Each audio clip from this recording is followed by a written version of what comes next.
عليكم. What is going on here? طبعا في الفيديو ده احتمال كبير يظهر معانا واقع التحرطش عشان خاطر التيك توك. اجنبيه ماشيه على كورنيش اسكندريه وهتشتري ذره مشوي من 2 شباب وتقريبا مفيش حد رايح جاي حواليهم. Yeah, can I get one? Wonder how long it's gonna go for. Oh, we sit here. طبعا الناس اللي واقفه على الله دي في الافلام والمسلسلات بيجوا بشعين. تعالوا نشوف بقى نظراتهم وتحركاتهم وسلوكهم وهم بيتعاملوا معاها في البيع والشراء. How much? تعالى كده.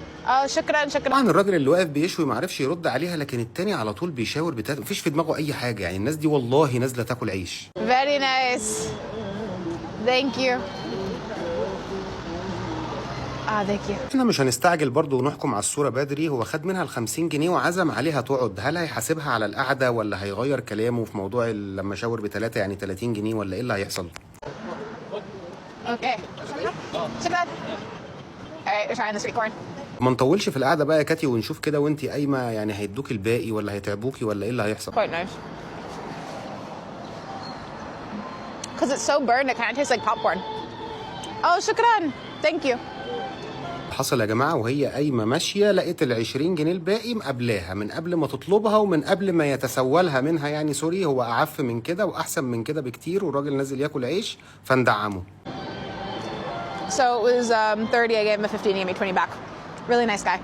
على فكره يا كابتن هي شكرت فيك برضه وقالت عليك ان انت شخص كويس، واحنا شايفينك شخص كويس وما شاء الله عليك ابتسامتك جميله. ولما بتقول لها تعالي كده عشان الدخان انت عليها تقعد، ولما قامت لقت ال20 جنيه الباقي تنيها من غير ما تتسولها. يعني بجد كل الدعم واي حد يعرفه لازم يدعمه. Oh wow, what is this guy selling? Salam alaikum. What is that? How much for one? 100. شايفين الجمال يا جماعه؟ اول ما دخل عليه ازيك بتبيع ايه؟ ببيع بيتزا. بكام؟ ب100 جنيه على طول. Cheese, olives, peppers, onions. Is that kofta? And what's this? Beef?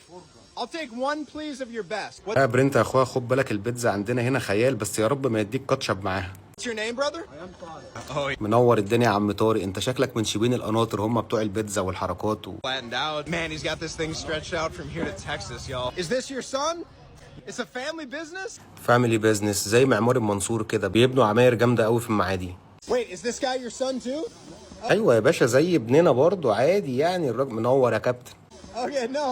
Okay, the fire went out. He had to reignite it. Kofta? Yeah, please, kofta. All right, he's hitting it with the kofta, hitting it with that chicken. Boom, and now he's putting in what looks like the burger, coming in with the cheese. So much magic happening inside of that oven. Chopping. يا جماعه المصريين والوافدين العرب فين من الاكل بتاع الشارع الجميل ده برضو؟ يعني ايه المشكله ان انت يوم في الاسبوع كده تقول للمدام تعالي مثلا اكلك في المطريه، تعالى اكلك في شبرا؟ على فكره خامات اللحوم المصنعه في مصر كلها وفي كل البراندات احنا عارفين ان هي واحده، والسوق النهارده بقى مفتوح واونلاين. فاللي واقف في الشارع ده بتتعرض عليه الصفحه اللي ممكن تكون خد منها مثلا براند معين.